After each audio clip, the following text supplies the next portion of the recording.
Good day, and welcome to the e.l.f. Cosmetics fourth quarter and full year fiscal 2020 conference call.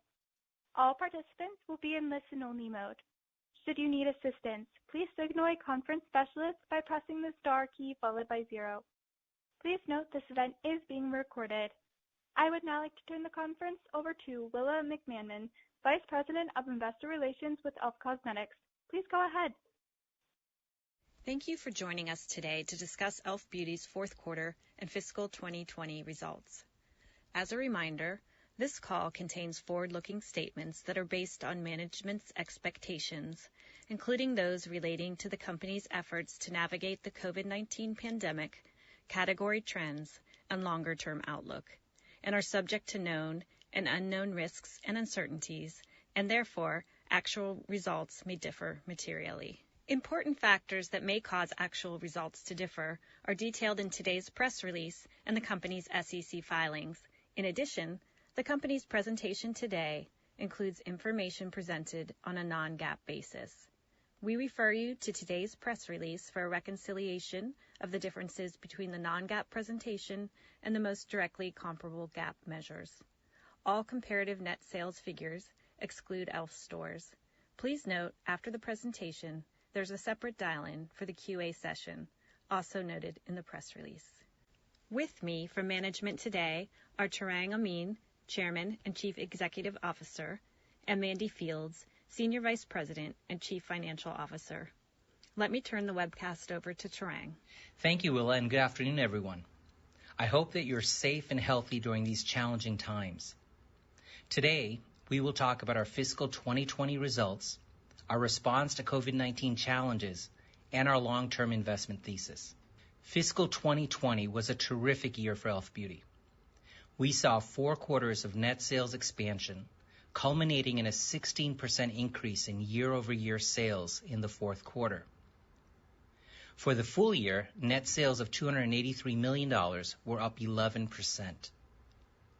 We expanded gross margin to 64%, up 300 basis points over last year, and up 1,700 basis points since 2014.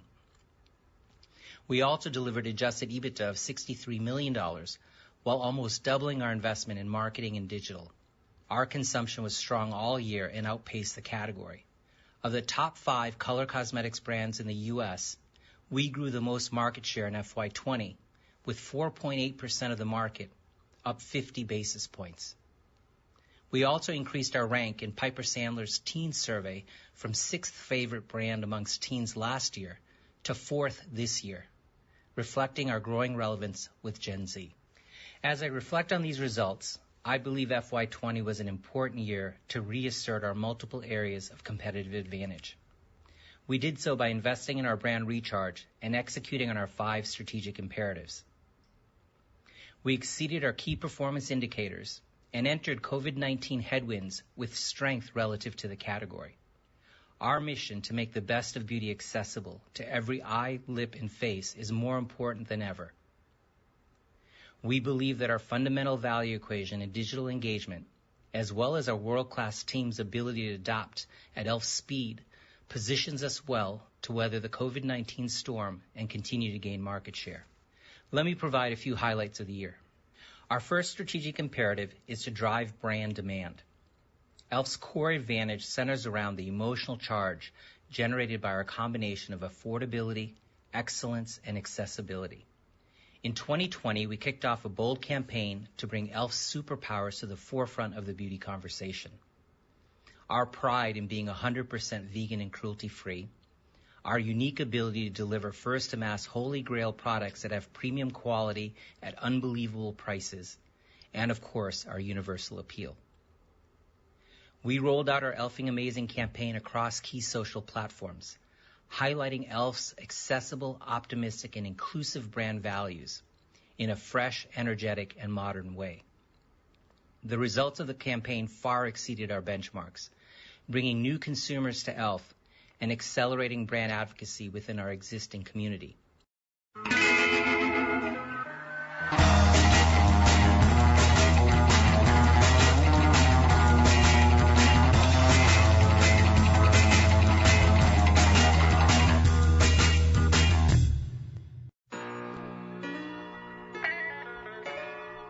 can say it, baby. You're headed out the door. It's all just a game. You just putting on the show. Ain't got a thing to tell me. I don't already know. Riding this momentum, in October, we launched our groundbreaking Eyes, Lips, Face TikTok hashtag challenge, which started out with an original music track and quickly became the most viral campaign in TikTok US history, with over 5.3 billion views and over 3.5 million user-generated videos. Elf became a global music sensation as the song generated over 16 million streams outside of TikTok and a number 4 spot on Spotify's global viral 50 list. Fans desired more, so we partnered with Republic Records to produce a full-length Eyes, Lips, Face music video, which garnered over 2.3 million views on YouTube. In March, to further amplify our presence on TikTok, we launched the Elfia channel, a destination for Gen Z. Elfia delivers customized daily content featuring personalities, products, and premium entertainment designed to engage TikTok's rapidly growing audience. Elfia has already amassed over 80,000 followers and 1.5 million likes. Our efforts to drive brand demand delivered impressive results.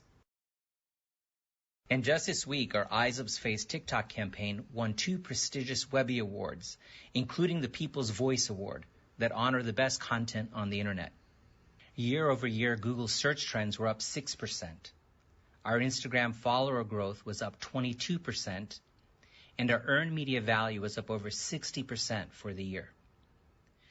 So I'm at Ulta right now, and I think what I'm going to do is I'm just going to buy makeup that TikTok told me to buy. So let's do it. Do I want this one or do I want this one? I think I'm going to go with this one. We also saw sales spikes in products that went viral on TikTok, including our bite-sized eyeshadow palettes and existing lip exfoliator and gentle peeling exfoliant. Our second strategic imperative is a major step up in digital. True to our digitally native roots, we continue to lead with a digital-first strategy. ElfCosmetics.com, the #1 mass cosmetics e-commerce site, powers our digital ecosystem.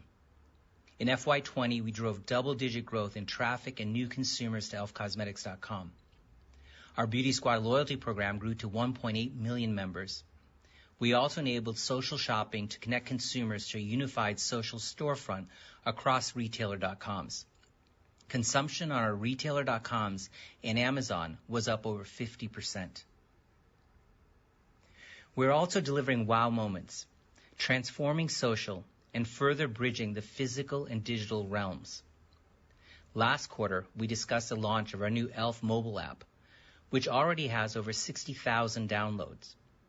The app incorporates features such as augmented reality, receipt scanning, and access to our recently introduced Elf Discovery and Elf Cares content hubs. These initiatives are timely. In the past few weeks, we've seen triple-digit growth in sales on ElfCosmetics.com and a number of our retailer.coms. Our third imperative of providing first-to-mass prestige quality products also delivered strong results. During the year, we further strengthened our leading position in primers, brushes, and brow, gaining significant market share in these core hero segments. Our Poreless Putty Primer and Camo Concealers also help drive our share in complexion. Our $8 Poreless Putty Primer is the best-selling primer in the U.S. and the #1 SKU in the face category. We recently extended these into franchises with the introduction of our mattifying and luminous Poreless Putty Primers and hydrating Camo Concealers, and ended the year with share increases in both the primer and concealer categories. Our liquid glitter and bite-sized eyeshadows were also well-received first-to-mass introductions later in the year. We continue to focus on skincare as a strategically important category. Skincare exemplifies our ability to deliver prestige quality at great value. Our Holy Hydration, Cannabis Sativa, and Supers lines fueled growth in skincare, with sales up 27% in FY20. We launched the first full-spectrum CBD line in mass this month and have a strong product pipeline in skincare for this fall. Our fourth strategic imperative is driving national retailer productivity and centers around Project Unicorn. our initiative to improve assortment and navigation at shelf. We received 3 patents during the year for our unicorn designs, which allow us to better display our products while fitting more items on shelf. Unicorn has enabled us to elevate our brand presentation and expand our position as the most productive brand in color cosmetics at Target and Walmart. Our consumption at Ulta Beauty and other retailers was also strong for the year. In terms of space expansion, given the strength of our productivity, innovation, and consumer engagement, Walmart and Ulta Beauty plan to expand e.l.f. space this fall in a subset of their doors. In our international business, we had mixed results. We've been winding down business with certain distributors in favor of shifting to a more direct relationship with key beauty accounts. This weighed on our results, with overall international down 4%. We remain confident that international represents major white space and that our brand resonates. We had a great year in the UK with strong growth on elfcosmetics.com, Superdrug, and Boots. We're also excited about expanding our global digital footprint with a particular focus on China and the EU. Our 5th imperative is cost savings to help fuel brand investments. Our biggest cost savings initiative to date was closing our 22 e.l.f. stores in February of 2019. We successfully redeployed the $13.7 million of savings from e.l.f. stores to our digital and national retailer business. In FY20, we also took pricing up on approximately 1/3 of our SKUs, which, along with cost savings and favorable FX, more than offset tariffs on China goods. We are particularly pleased with our pricing execution. Recall, this was the biggest pricing action that we've taken in our 16-year history. Our approach worked well. We targeted SKUs that we believed offered the strongest value, or where the leading competitor SKU would likely also face tariffs. Not only did many competitors follow our price increases, but were able to maintain our value, which is more important than ever in an uncertain economy. Our new liquid fill manufacturing plant in California is set to start up in July. This is delayed by 1 quarter due to the impact of COVID-19. Our new U.S. plant provides us further supply diversification while also significantly reducing lead times.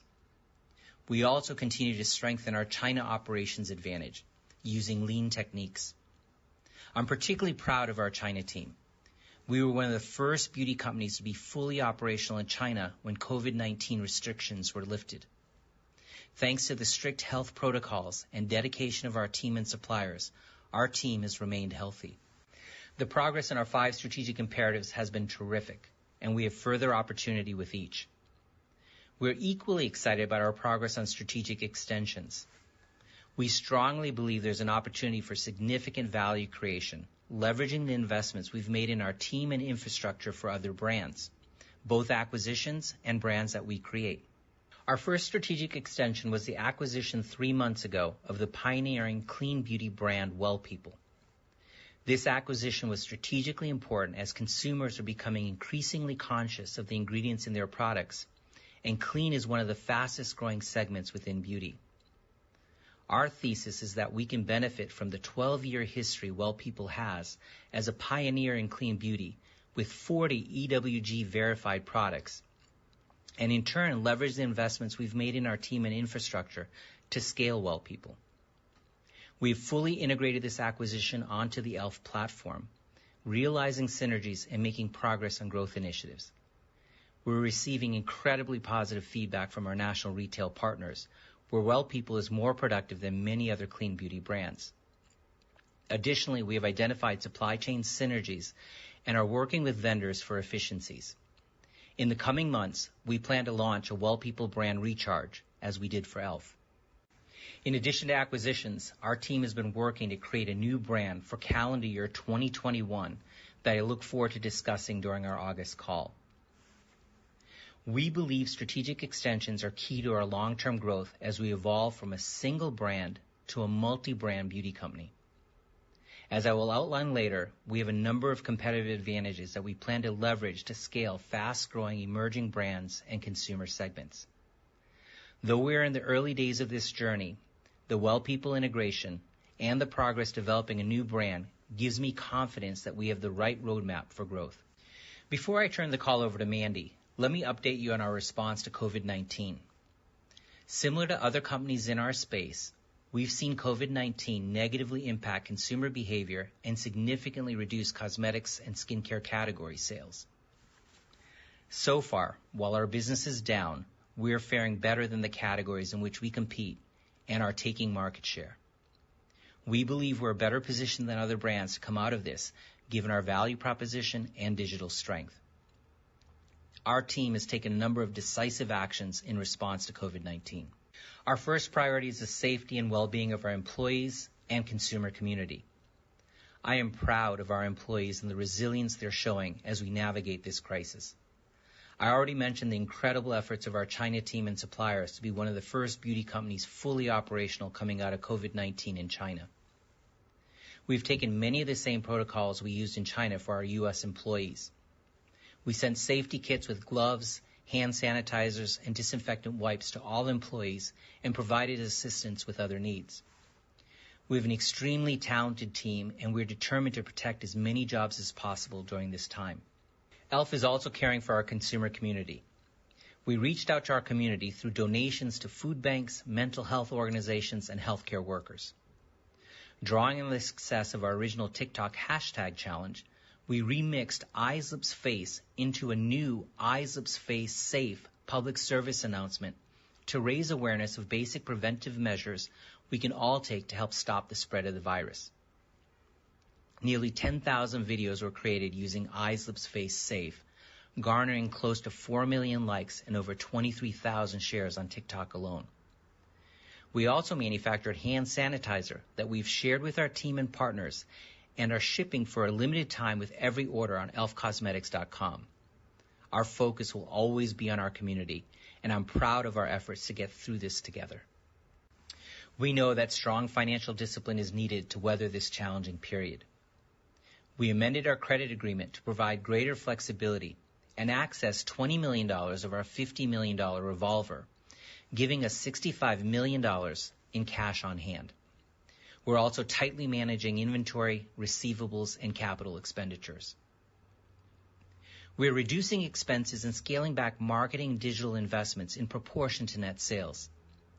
Similarly, we've gone after costs in short-term merchandising and operational savings. At the same time, we are keeping the long term in mind, investing in our digital footprint across the European Union and China. We're also continuing to develop Well People and a new brand to ensure that we have a healthy portfolio of brands for the future. In summary, we are moving at ELF speed to respond to the current retail environment and position ourselves to continue to gain market share. I believe that our digital strength and core value proposition will enable us to outpace a category in this uncertain economy. I'll now turn the call over to Mandy to discuss the financials. Thank you, Tarang, and thank you for joining us this afternoon. Today I'll cover our strong fiscal 2020 results, discuss in more detail the financial actions we're taking in the COVID-19 environment, and share what we are currently seeing and our longer-term perspective. I'm quite pleased with our Q4 and overall fiscal 2020 results. As Tarang mentioned earlier, we drove positive net sales growth in every quarter, wrapping up the year with a positive 16% in Q4. The focus on our strategic imperatives allowed us to invest significantly behind our brand, drive top-line growth, and deliver adjusted EBITDA slightly ahead of prior year. We delivered net sales of $283 million in fiscal 2020, up 11% from a year ago. This growth outpaced the large legacy brands in our space and was fueled by disciplined execution against our strategic imperatives. Gross margin of 64% was up 300 basis points compared to prior year. I am particularly proud of the progress we made here. Recall, this time last year, there was concern over gross margin given 25% tariffs being implemented on the majority of our COGS. Not only did we overcome tariff headwinds, but we continued our gross margin progression through a combination of cost savings, margin accretive mix, the price increases we implemented last July, and the one-time benefit of favorable FX rates.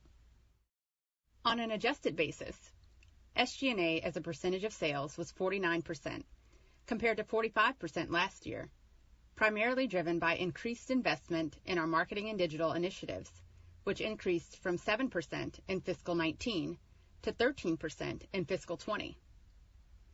The increase in rate was also driven by funding bonus accrual and investments in merchandising programs. This was partially offset by not operating our stores in fiscal 2020. Recall, closing our stores was a strategic move to allow us to invest more behind the brand via marketing and digital. Fiscal 2020 adjusted EBITDA of $63 million came in at 22% of net sales and slightly ahead of last year, even after funding the investments we made throughout the year.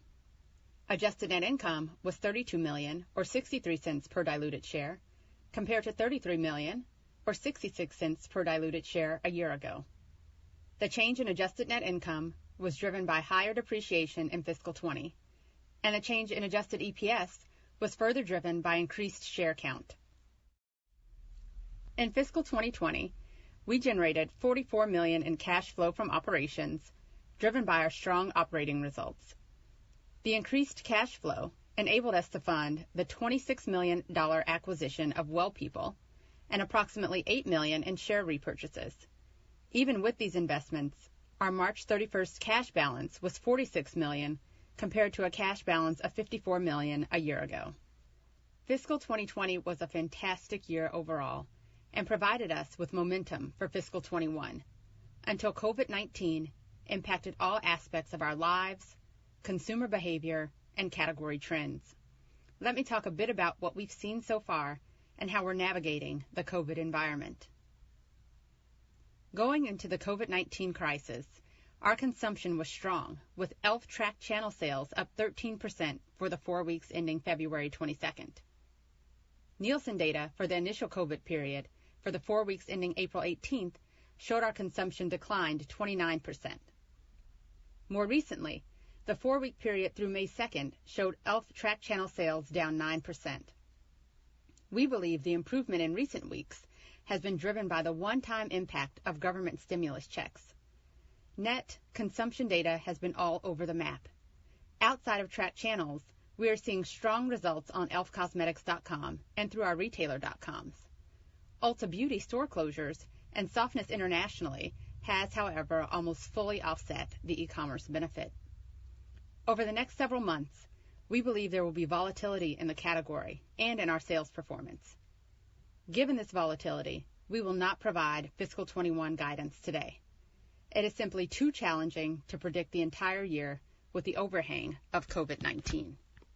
Tarang already outlined the principles guiding our COVID-19 response plans. I will touch on each of these and the work we've done over the last few weeks. Protecting our people is at the top of our list, as we believe we have built the strongest team in beauty. We plan to protect as many jobs as possible and are looking at other areas of cost savings, which I will outline shortly. In caring for our consumers, we funded most of these efforts out of our fiscal 2020 marketing budgets. We are proud of the charitable donations we were able to make to help our communities during this unprecedented time. On the liquidity front, we have worked with our banks to ensure we have additional financial flexibility. We have a strong liquidity position with approximately $65 million in cash on hand and access to an additional $30 million undrawn on our revolving credit facility. In April, we amended our credit agreement, modifying our covenant levels to reduce the minimum fixed charge coverage ratio and increase the maximum permitted total net leverage ratio through June of 2021. This allows us to weather significant declines in adjusted EBITDA without triggering covenants. Details of our credit agreement amendment can be found in the 8-K filed on April 9th. Also, as Tarang mentioned, we are tightly managing inventory, receivables, and capital expenditures to further fortify our balance sheet. We've reduced our planned inventory levels by $10 million and our planned capital expenditures by over $1 million through September. On the expense front, we are taking steps to reduce where we can while still investing in our long-term growth. In the short term, we're reducing marketing expenses to better match spend with the sales decline, pushing on operation savings, holding headcount open, and scouring the balance of the P&L for non-essential spend. This has been a significant effort, with the team cutting over $15 million in expenses from our operating plan for the first half of the year. While this does not translate directly to reductions on a year-over-year basis, it does demonstrate the major effort the organization has made to ensure we're containing costs in this environment.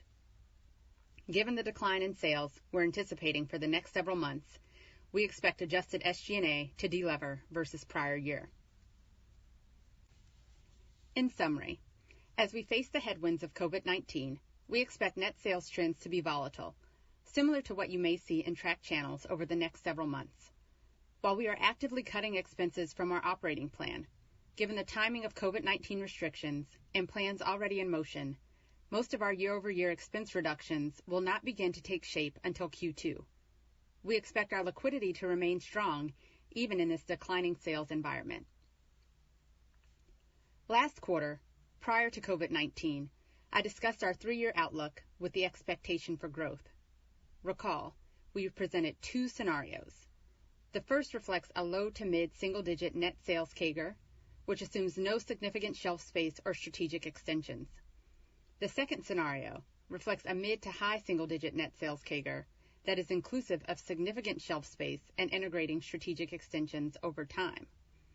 In both cases, we anticipate adjusted EBITDA leverage will be achieved through a mix of top-line growth and annual cost savings in COGS and/or SG&A. While the short term is uncertain and requires us to push the model out, we still believe in our long-term algorithm once the retail environment returns to normalcy. We believe our value proposition positions the e.l.f. brand for growth, and with the addition of Well People and the new brand we're developing, we anticipate that growth can be further accelerated. With that, I'll turn the presentation back to Tarang. Thank you, Mandy. Before I open up the call to questions, I'd like to underscore that e.l.f. delivered outstanding FY20 results, and we believe is better positioned than many of our competitors to navigate this challenging time, given our strength in digital and strong value equation. Our confidence in the long-term growth and investment thesis is based on our unique advantages. We have the right team, with an employee base that's 70% female, 55% millennial, and 45% diverse, and represents the consumers that we serve. We hire from blue-chip academy, beauty, and consumer companies with people who want to move at e.l.f. speed. We're one of only 10 public companies with a board that is over 60% female. Our board is highly experienced in public company governance. We know our consumers and how to engage them with our #1 mass e-commerce site and reach on key digital platforms. We know how to make products people want with a unique ability to launch Holy Grail first-to-mass products. We move at e.l.f. speed with the ability to bring new products to market in as few as 13 weeks. We have world-class operations providing us the best combination of cost, quality, and speed. We know how to go to market and grow through strong relationships with our national retail partners. We've expanded our shelf space from 11,000 to 110,000 linear feet in the last 5 years. We have significant opportunities in both additional space and geographies. We know how to build brands as we move from a single brand company to a house of brands. While these are difficult times, we are optimistic in the long-term potential of this company. We believe our digital strength and core value proposition will enable us to gain market share in the short term. We continue to have a great deal of white space and are confident to be able to return to our long-term economic model once this crisis is over. In summary, we're optimistic in the long-term potential of this company. Not only did we deliver an outstanding FY20, I believe we're better positioned than most companies in our space to navigate these challenging times. Our mission to make the best of beauty accessible to every eye, lip, and face is more important than ever. I am so grateful to our team, our partners, and the consumers that we serve. We look forward to seeing you virtually at the upcoming William Blair, Jefferies, Piper, and Cowen conferences, where various members of our executive team will provide further color on how we are navigating these times and plan to build upon the advantages that made FY20 such a success. We continue to have a great deal of white space and are confident to be able to return to our long-term economic model once this crisis is over. Thank you. With that, operator, you may open the call to questions. For those who'd like to ask a question, please do so through a separate dial-in line at 866-807-9684 or 412-317-5415 internationally. Those not asking questions can hear the question and answer session through the webcast. With that, we will pause for 5 minutes for those seeking to ask questions to queue up on the dial-in line.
We will now begin the question and answer session.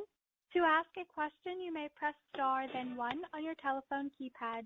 If you are using a speakerphone, please pick up your handset before pressing the keys. If at any time your question has been addressed and you would like to withdraw your question, please press star then two. At this time, we will pause momentarily to assemble the roster.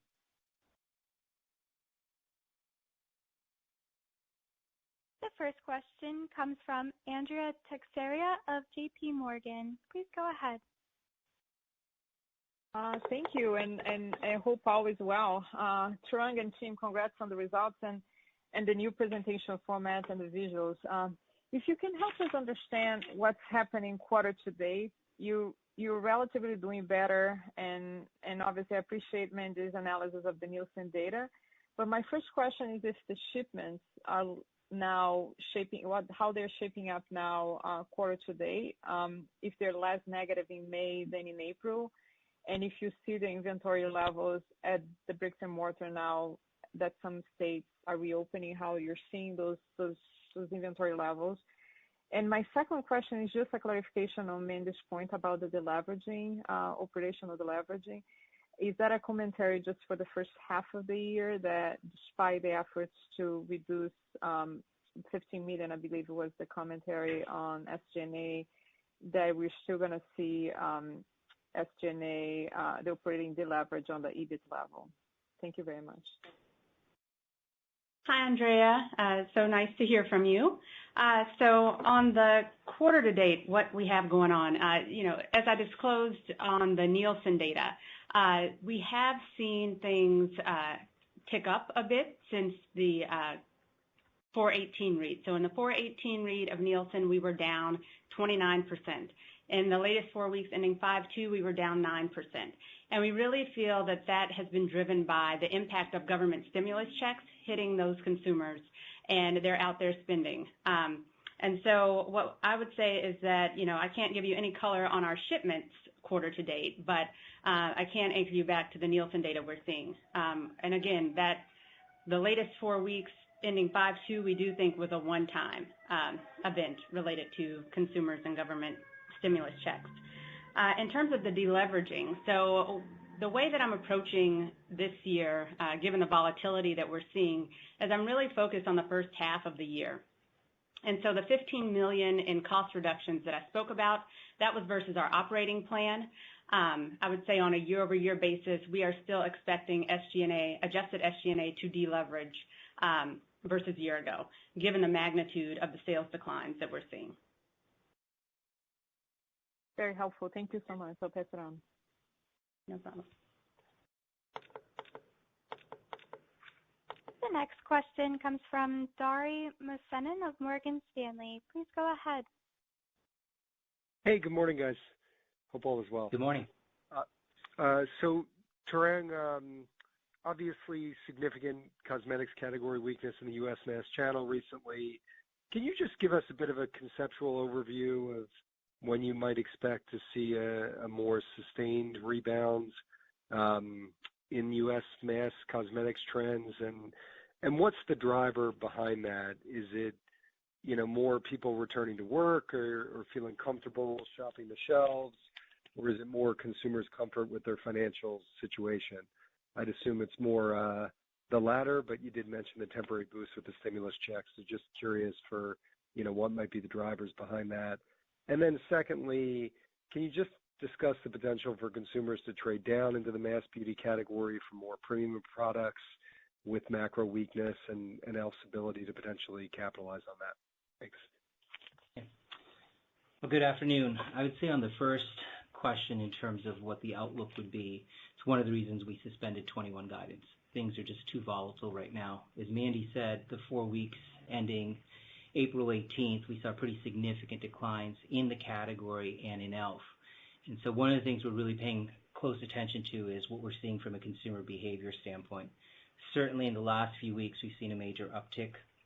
Again, we believe that's due to stimulus checks and as well as some parts of the country starting to open up. So I would say the things we're focused on is when do we return to some level of normalcy, whether that's people coming back to work, ability to go into retail stores once they're done with, and I think we're starting to see the initial hoarding on essential products, particularly with the stimulus checks. I think we saw both Walmart and Target talk about their discretionary spending going up. So we'll be paying close attention to what happens with that consumer behavior, but I do believe it'll factor into both the normalcy of getting people back to their normal lives as well as the amount of unemployment that is out there. In terms of us and what we're seeing in the category, we believe we're well positioned. So even in that period in mid-April where the category is particularly soft, we picked up pretty significant share. Our share in that 4 weeks ending 4/18 was a 5.2 share, up 60 basis points versus a year ago. Continue to see good share results, and it's one of the things that we're really focused on is our relative performance to the category. And I would tell you we're well positioned, not only the strength that we have in digital, but our overall value proposition. We know over the last few years as the economy was booming, there certainly was trade up into prestige. We believe our ability to provide prestige quality products at these extraordinary values positions us really well. So we're looking forward to continuing to take share as we go forward.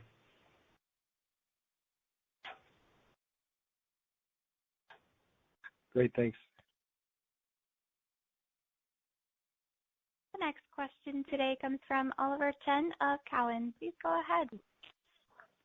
Hi, Tarang and Mandy. Our question is about thinking about the crisis and what are permanent changes and/or surprises that you see as you approach marketing and/or product development.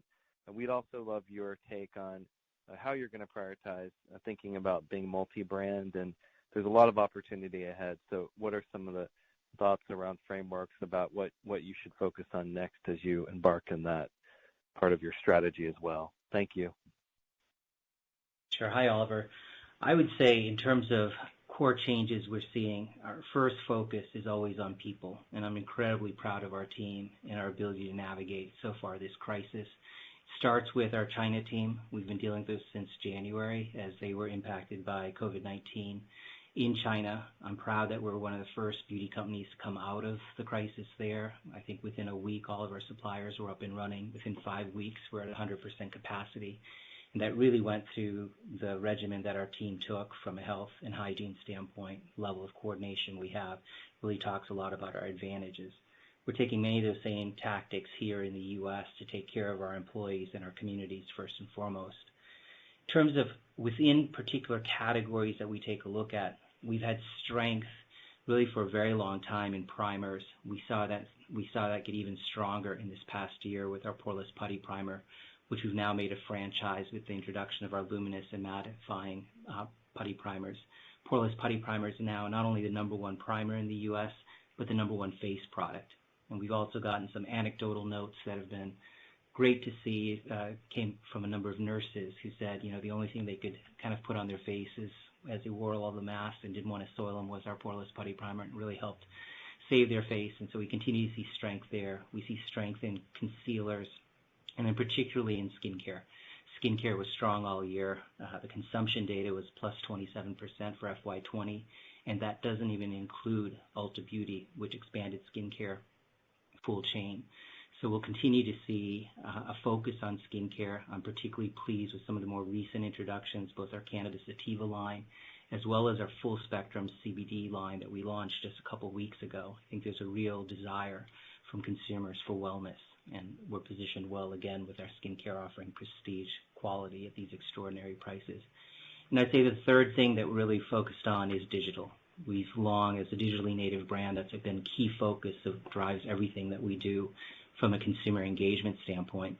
But as I mentioned, in the last few weeks, we've seen triple-digit increases on elfcosmetics.com, as well as many of our retailer.coms. And I believe you'll continue to see increased emphasis on digital. And then on the second question regarding multi-brand, we've long believed that the investments we've made in the team and infrastructure and the capabilities we have could be applied to other brands, and there's significant leverage in being able to do that. I'm really pleased with the integration that we've had with our Well People acquisition. Within 3 months, we fully integrated it into all of our e.l.f. systems operationally, as well as starting to map out the growth path on Well People. It's a great example of being able to take something that has a lot of potential that can leverage the e.l.f. chassis that we have. I'm equally excited about a new brand that we've been developing for some time that we'll be able to talk about more in the August timeframe. Similar type of approach of being able to leverage a chassis that we've built, whether it be in an adjacent category or different price points, that again can leverage the investments we've made in team and infrastructure. Thanks, Tarang. Our last question is just Target and Walmart have done a great job with curbside pickup and the drive-up curbside experiencing, as well as rethinking stores, and the age of social distancing is becoming a big topic. Does that have implications for how you think about planning and/or where you are with Project Unicorn? Project Unicorn sounds like it's been really successful, and you've had a lot of momentum there. Yeah, we've been really pleased with what we've seen at both Target and Walmart on their buy online, pick up curbside. Those businesses have been particularly strong for us, and I believe other brands as well. And I think what it relates to is also our efforts on the retailer.com front. We've seen pretty strong growth all year, not only on the different retailer.coms, but also Amazon. So I think it's a continuation of a trend we've been seeing, which is more comfort online and being able to leverage the physical spaces that retailers have. And then as that relates to Unicorn, you're going to hear me talk about Unicorn for many quarters to come, because it's got multiple phases, and we continue to drive improvements in productivity through Unicorn. And that includes our ability to do better visual merchandising and how we do that both online and then when it comes into their stores, as well as what we think about a new reality of when they're navigating even the websites of our customers is also another dimension that we'll be looking at with Unicorn. Great. Nice job on Chipotle. Best regards. Thanks, Oliver. Next question today comes from Steph Wissink of Jefferies. Please go ahead. Thanks. Good day, everyone. We have a two-part question on skincare. Tarang, you just started talking about it in response to the prior question, but I'm curious if you can just contextualize for us a bit more. How big is skin as a percentage of your total business? And can you help us think about how big at retail versus some of your more advanced channels like your own .com or maybe even Ulta as a specialty partner? Sure. Hi, Steph. So skincare has been a pretty big strategic focus of ours for some time, going back, I'd say at least 18 months. Part of that reflects what we've seen from a category standpoint and the ability for it to really drive incremental sales. But more importantly, it follows our model really well, where we see some of the best products on the prestige side and our ability to make those more accessible to consumers. So it's still a small part of our business. It's still less than 10% of our total business, but it's one of the fastest growing parts of our business, and I think you'll continue to see it grow fast, mainly because of the innovation pipeline that we can bring. The example I gave on a full spectrum cannabis sativa line, full spectrum CBD line that we just introduced, is a good indication of our capabilities in terms of bringing real innovation and news in skincare and having it be more accessible. And then in terms of footprint, I would say skincare has tremendous white space. The most developed customer that we have from a skincare standpoint is Target. Ulta only started rolling it out full chain last year, and we've seen great results with both customers on our skincare. They making up an increasingly large portion of our business there, or larger portion of our business. It's still a small portion of our overall business. And then I'd say the thing that gives me the greatest heart for skincare and what its potential is its significantly larger portion of our online sales. So where we're able to have the full assortment, which tells me that over time, as more retailers take in skincare from e.l.f. and allocate more space to skincare, it can be a much bigger part of our business. That's great. And then just one follow-up on your marketing strategy as we progress into the back half of this year and you think about potentially more of a recessionary environment. I know you've not leaned very heavily into price as an agent for driving awareness and utilization, but is that an opportunity lever that you see to really press into your value proposition in addition to your other advantages? Thank you. Yeah, absolutely. I think our value proposition is one of our core superpowers, and in this environment in particular, we're seeing consumers really respond to those messages. So we're already, we're not staying quiet during this time. We think it's a great opportunity for us to build share. We have taken marketing down relative to our original plans, but it's still proportionate to net sales, and that's because we want to keep the fuel on in terms of our engagement efforts, which have been quite successful. And as part of those engagement efforts, we're constantly testing and learning different approaches. What we've seen over the past number of weeks is some of our value messaging that we've done digitally have been, consumers have been quite responsive to. They've done really well. So I think you're going to continue to see us really hone that area of our advantage and find different ways of communicating it. And you won't have to wait till the back half. Thank you very much. The next question today comes from Erin Murphy of Piper Sandler. Please go ahead. Great. Thanks. Good afternoon. I guess my first question is for you, Tarang. I'm curious, you talked about kind of space gains secured for Walmart and Target in a portion of their doors. Could you just kind of elaborate a little bit more about when we should be expecting those? Maybe what % of the fleet respectively are getting them? Is this kind of a pre-holiday or kind of spring reset plan? Sure. Hi, Erin. So we're really pleased that with the strength that we saw throughout FY20, particularly on the productivity front, the strength of our innovation program and our consumer profile, retailers continue to reward us with more space. So as I mentioned in our prepared remarks, both Walmart and Ulta will be expanding e.l.f. space in a subset of their doors. Timing will be this fall, so it won't have to wait till next spring's planograms, and that's the current kind of timeline that they're on. For competitive reasons, neither customer likes us to reveal what that footprint will look like, so you'll have to unfortunately wait till the fall to see it in their stores. We believe there's still plenty of white space. Even in our most established customer, Target, last year as part of Unicorn, us developing these flex towers with them that allow us to highlight some of our key innovation and most productive items, proved to be almost a mini space gain within Target, and we're taking those merchandising vehicles that we're seeing across customers, and particularly in this environment, maybe related to the previous question on really highlighting our price value equation and the price statements we can make, really looking at that as an opportunity with the additional space to really make those statements. Okay, that's helpful. And then I guess I recognize retailers have been prioritizing, particularly when you look at Walmart and Target, kind of the essentials in this initial phase of the pandemic. But as we sit now and you're seeing more retail open, how are your key retailers, talking about replenishment? Are they starting to look at replenishment yet? And the reason I ask is as we walk stores, it definitely feels like for your brand and several of the cosmetic brands, there's a lot of stock outs right now. So I'm just curious on when you kind of expect that to potentially change. Yeah. Well, as you say, for sure, the retailers were prioritizing essentials, particularly in that initial period where we had such unprecedented demand for essential products. We've always run fairly lean when it comes to an inventory standpoint with our retailers. We're in very close contact with them. We've penetrated the supply chains pretty well with each of our retailers and are working closely with them to make sure that we have better in-stock positions going forward, and pretty confident of our ability to do that given our history. And sorry, just to clarify, are the retailers starting to replenish the category? They've always replenished it. I think part of it has to do with our relative performance. As I mentioned, while the category was way down, and we were too, particularly during the point with stimulus checks, we performed extremely well relative to the category.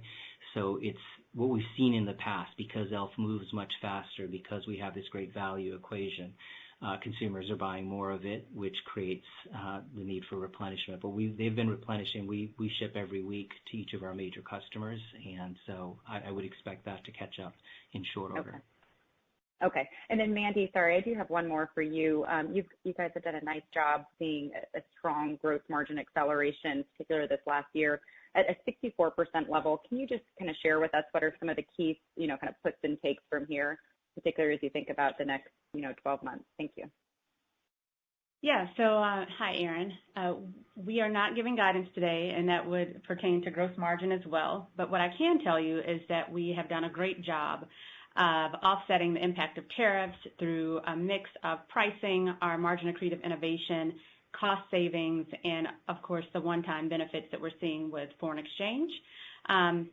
And that's what I can tell you. We've made great progress there, and we've been able to not only maintain but improve our gross margin in fiscal 20, and we're really proud of that. Thank you. The next question comes from Rupesh Parikh of Oppenheimer. Please go ahead. Good afternoon. Thanks for taking my questions. So I guess a question for you, Tarang. Just want to get a sense in terms of how you're thinking about demand for makeup in this environment, especially if, more people working from home and people going out less in public areas. Well, we certainly, particularly in the initial period, saw the category decline, consumer behavior changed where you did not need to wear makeup as much when you're just at home. And so certainly there was destruction from a demand standpoint in the initial periods. More recently, we've seen an uptick. I think it'll be some time before we know how much of that was due to the stimulus checks that were out there versus consumers, frankly, being maybe a little pent up and wanting to get back to their lives and normalcy. We also are, with each of our retailers, pulling data for different regions of the country of when people are able to kind of get back and restrictions are lifted. And we do see better results in those markets where restrictions have been lifted. But again, the long-term impact of this, I think we're going to have to continue to monitor over time. Great. And then I guess just one more question. As you look at the competitive backdrop out there, some of these smaller brands have definitely made traction in makeup the past few years. Like, how are you thinking of the backdrop coming out of this? Like, does it get less competitive? Maybe there's less money going into some of these smaller brands. Just any thoughts there would be helpful. Yeah, I started my career in beauty almost 30 years ago, and I used to tell people then it's a highly competitive category, and I haven't seen anything change other than that competitive rivalry increasing, particularly when brands can go direct to consumer online, including the genesis and the formation of e.l.f. that way. What I will also tell you, though, is very few brands have scaled above that $100 million mark, and so you will constantly see a flow of brands come in and out. In that context, I feel we were very well positioned. I think not only did we grow the most share of the top 5 brands last year in FY20, but even in this initial period in COVID-19, I think we're the only brand growing share out of those top brands. And so I believe, as long as we continue to execute our strategic imperatives and put real focus on our leveraging what we call our superpowers, I think we're well situated in the market. Great, thank you. The next question comes from Bill Chappell of SunTrust. Please go ahead. Thanks. Good afternoon. Hope you all are well. Good afternoon. Hey, two questions. One, how good of a visibility do you have into the pantries of your customers? And then when I say that, I mean, have sales tracked kind of usage, or is it hard to tell? And when I say that, I assume a fair amount of your consumers, as they've stayed at home, they've used less cosmetics because they're not going out, they're not going to the store, they're not doing whatever. And as things open back up, they will. But I don't know if your sales over the past 2-3 months have tracked that, or if there's been pantry loading and then deloading, or how do you look at those past few months and then as things open up? Yeah, so I'd tell you first of all, Bill, that we don't have great visibility in terms of the pantries, and part of that has to do with a loyal cosmetics consumer will have a number of different brands and many products, particularly the core enthusiasts. There's no such thing as enough makeup. And so while the short term we have seen behavior change because it's being shelter at home, we believe when people are able to return to a more normal lifestyle, we'll see good consumption there. I think the other things that we pay really close attention, where we do have really good data, is on elfcosmetics.com and with all the initiatives we've had there. And what we're seeing is very strong response right now. And so I think, this will be a matter of when does retail fully really open up to change kind of the overall dynamic. But we're seeing quite a bit on elfcosmetics.com, and if anything, all of the metrics are higher. The number of new users coming to our site, the level not only of traffic, but our conversion, even our average order values are really quite something right now, and gives me hope in terms of what we'll see later. But I guess, just to follow up into that, do you expect a pickup as states, or are you seeing in some states that are further along? As you know, I'm in Georgia. We're opening a little bit faster than some people would like. Are you seeing faster sales as people are getting back out in those states, or is it hard to tell? We do track stores where restrictions have been lifted and the sales are better in those. Now, what the long-term impact is there another wave that comes? What happens there? It's also one of the reasons why we're not prepared to give guidance at this point. But what I would tell you is you definitely can see once restrictions are lifted, you do see a pretty significant uptick. Got it. And then just one follow-up, and Mandy, you may not answer this, but you have the two plans in any given year, one with shelf space gains, one with less shelf space gains. Could you tell us what you were thinking the plan was going to be pre-COVID, based on what you've said about Walmart, Ulta, and shelf space gains? Yep. So Bill, I will answer that question. So we were before we got into COVID, if you recall the chart that we just showed here, we were up 13% for the 4 weeks ending February 22nd. So we had a lot of momentum coming into fiscal 21. And so I tell you, we probably would have been at that higher end scenario with the shelf space gains, with the strategic extension of Well People, and we just announced a new brand, but that will be more of so calendar 2021. But we had a lot of momentum as we came in. And so we were feeling good about that second scenario. Great. That's very helpful. Thanks so much. Stay safe. Yeah. Thank you. The next question comes from Linda Bolton Weiser of D.A. Davidson. Please go ahead. Hi, thanks. Can you talk about a little bit more about Target? And they've redone their beauty section and reorganized it and kind of come up with a new format. Can you talk about whether all their stores have converted yet to the new format, and also what it means for you? Like, does it literally convert over to the same amount of linear footage, or does it modify things just by the format? Or can you talk a little bit more about that? Thanks. Sure. Hi, Linda. As far as Target goes, they have about 1,800 doors, and I would say we probably draw up north of 30 different planograms for them, depending on their different formats. So they don't have any one standard.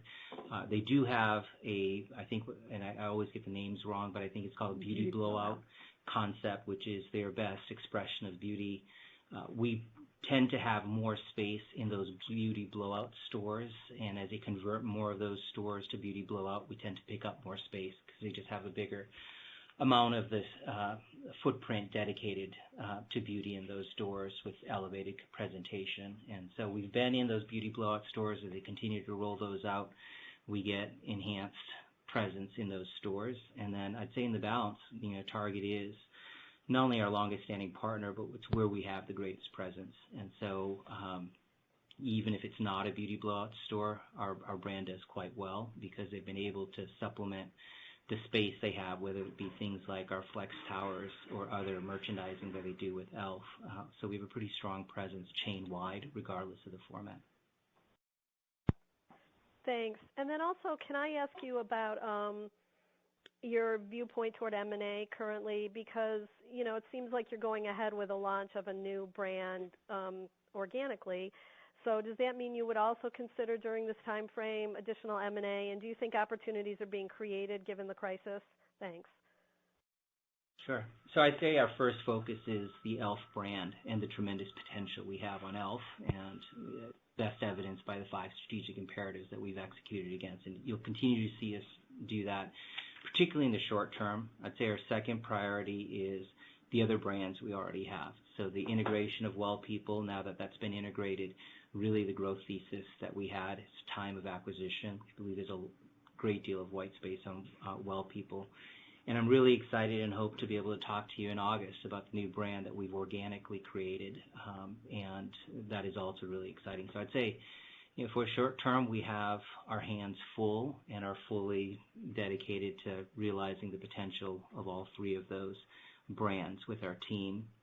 I'd say longer term, there certainly are going to be opportunities in this marketplace. There's going to be some brands that can benefit from the platform that we've created that we can also see a strong growth thesis to.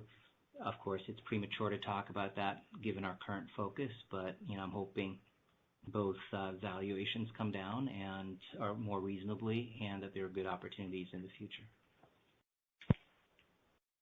Great, thank you, and good luck with everything. Thanks. The next question comes from Jon Andersen of William Blair. Please go ahead. Hi, good afternoon, Tarang and Mandy. Hope you're well. Thanks. Thank you.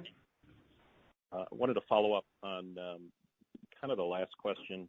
You've talked a lot about building a multi-brand platform, and I don't want to ask about any specific M&A or internal efforts. Obviously, there's more news to come on that. But Tarang, if you look out, 3 years or 5 years, whatever the horizon, and you think about, the business as a multi-brand platform, how many businesses or brands are we talking about? Are there some guardrails in terms of, the sheer number of categories, the brands that you feel, can be optimally managed by the company? And then is there some size criteria as well? Are you committed to fewer brands, perhaps with more, size and scale to support investments in innovation and marketing, or are you open to kind of a portfolio with a longer tail? I know there's a lot there, but just kind of bigger picture, some guardrails around this. Thanks. Sure. So, John, maybe building on my last point, the best opportunity we have is with the e.l.f. brand and continue to realize its full potential. And so that will clearly be our main focus. Having said that, we have an incredibly talented team and a set of capabilities that can be applied to other brands. And so we look forward to proving that out both with Well People as well as the brand that we're currently in development on. I'd say we do not have any magic number of how many brands do we want in the portfolio. In terms of guardrails, we'll continue to be highly disciplined from a financial standpoint. If you think about it, we've had this pursue strategic extensions as part of our strategy for a few years, and it was only 3 months ago that we did our first strategic extension, and we feel really great about the brand that we're developing organically. From a financial perspective, that's much more attractive, but also in terms of what it's looking at. I'd say the second point for me would be the criteria is things that can both leverage our platform as well as exhibit really strong growth. And so that is probably the bigger guidepost than any particular size of what we're looking for or number of brands that we're looking for. And so I believe what you'll see us do over the next at least couple quarters is further flesh out. Let me tell you about our plans on Well People. Let me tell you about this new brand and why we're really excited in calendar 2021. That's not to say we wouldn't look at or pursue other M&A if it made sense, particularly in this environment. There may be things that look attractive, but that's really our current focus. That's really helpful. Thanks. Last one for me, international. It sounds like the UK was quite strong, maybe other international markets less so. What's happening there, maybe in some of the markets that aren't haven't been quite as strong, and what are you doing to kind of return that business to growth?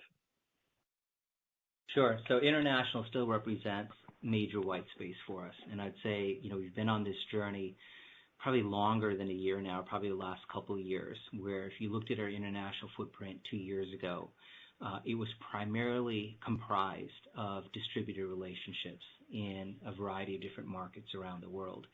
And what we realized is a number of those distributors either couldn't scale to the extent that we needed them to scale, or we didn't have the level of control that we wanted to have in that market. And so we tried something very different with the UK that's proven to be quite successful, which is direct headquarters coverage. So we started by taking away the distributor that had our website in the UK and basically brought in-house elfcosmetics.com in the UK. Direct relationships with both Superdrug and Boots, we've seen incredibly strong growth in the UK. So that's our model going forward. That's not to say we won't have some distributors in certain markets, but what you saw in international was us continue this journey of pulling business away from distributors in favor of our own direct coverage. And probably the two best countries of that are represented would be Canada, which is where our first start was, where we go direct to Walmart and other leading retailers there, and the UK. And you'll see us take that model to other countries. We've been talking about testing the brand in Germany as we go forward. We talked last call in terms of our potential in China, particularly on e-commerce. And on this call, I just mentioned our focused area of the EU from an e-commerce standpoint. So getting that direct coverage and direct control, both in our own website as well as key leading beauty retailer, is really the focus going forward. And I feel really great about that strategy because that's what we've actually used here in the U.S. And it's also a more profitable model. As you cut out the distributor margin, you can also have a better value equation in any of those particular markets. Thank you. The next question comes from Mark Astrachan of Stifel. Please go ahead. Yeah, thanks, and afternoon, everyone. I guess just first question on online. I'm curious, to the extent that you want to talk about it, what percent of sales we're at right now in terms of your website, other retailer.com, et cetera, just all sales coming from that channel, given obviously what's going on in the world and presumably a permanent shift to more online and buy online, pick up in stores, et cetera. And just could you remind us or update us on kind of where your market share is online versus offline, please? Yep. So I'll take that one, Mark. So overall, our digital business is approximately 11% of our total sales, and that was for fiscal 20. As we've talked about seeing in recent weeks, our own e-commerce, our retailer.coms really ramp up. That percentage has accelerated, but 11% is where we were for fiscal 20. And how do you think about market share online versus offline? It's really hard to measure. Where we do get some indication is through some of our retail partners, but they don't share all of their category data. We certainly know what we do on elfcosmetics.com. I would say the summary point there is it's going to be a continued area of focus, and we believe we have a set of capabilities that make us a great partner with even retailer.coms as well as Amazon. So I think you'd see as a proportion of our business, our hope would be our digital business will go higher. And I'd say the other thing I'll tell you is it even less than the commerce part of it, it is the engine that drives everything else. Our entire consumer engagement model is 100% digitally oriented. elfcosmetics.com and a lot of the investments we've made behind it is the central hub of our consumer engagement activities. And particularly if you go on our new app, which already has 60,000 downloads, I think it gives you a good indication of where we're going, both in terms of kind of the virtual makeup try-ons, the receipt scanning, which allows us to combine all of our customer data in one place, our loyalty program, and then our more recent content hubs, whether it be the ELF Discovery Hub or the ELF Cares Hub, gives you a real good view of how we're using that to not only drive our e-commerce sales, but more importantly, our overall sales as a company. Got it. Okay. And then just lastly, not trying to steal thunder from more commentary about the new brand launch upcoming, but maybe just talk a bit about how you think about where this is put on shelf. Is it existing retailers? Is it something, for example, that those existing retailers may have come to you and said, we see an opportunity more up market, as you kind of alluded to, and therefore there's kind of an ease of ability to get shelf space and just sort of how you think about it being potentially complementary to what you're already doing with your existing retailer footprint. Yeah, so we see it highly complementary. Certainly our approach will be to leverage our strong relationships with our existing retailers, our capabilities online, and the rest of the chassis I talked about, particularly on our strength operationally of the best combination of cost, quality, and speed. But it is going to be complementary to ELF. So we'll most likely start in a different category, start with different price points. And when we're able to announce it, I think it'll be a lot clearer than my hypothetical discussions right now. And so look forward, hopefully, in the August call where we could give you much greater color on that. But it's something that we're tremendously excited about. And part of that excitement comes to being able to leverage the tremendous talent we have as our team and our capabilities and really be able to apply to create something special. Okay, thank you. This concludes our question and answer session. I would like to turn the conference back over to Tarang Amin for any closing remarks. Great. Well, thank you, everyone. I really appreciate the time today. I hope everyone stays safe and healthy and navigates these challenging times we're in. I remain confident in our ability to continue to gain market share thanks to the talent we have as a team, our digital strength, as well as our overall value proposition, and look forward to updating you, hopefully, when things return more to normal. Thanks, everyone.